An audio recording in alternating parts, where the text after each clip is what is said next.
It wasn't a typical Tuesday morning for Bill Moncrief from the Neely School of Business. I'm stepping down as associate dean. News from this beloved member at TCU spurred emotions from many.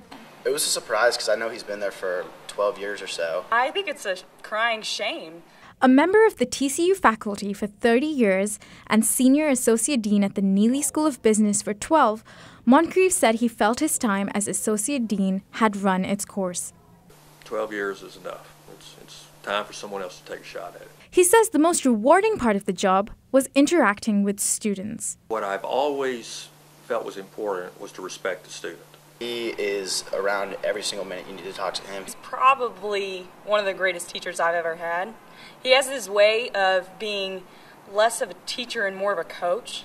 You just feel like you could go to him for any kind of advice, and it's almost like having a dad when your dad's not around. Moncrief has accomplished many things during his time as dean, such as setting up the Neely Fellows in 2006 and taking the business school from an unranked to a ranked position in the nation. It's just great to see us as a national power rather than as a good regional school.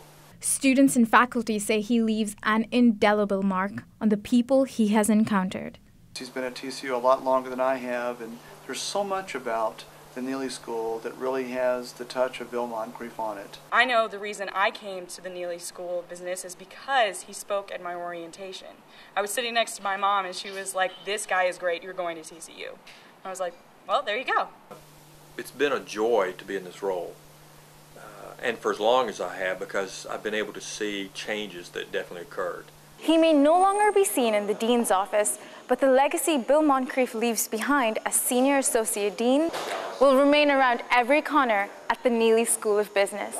I'm Sneha Antony, TCU News Now.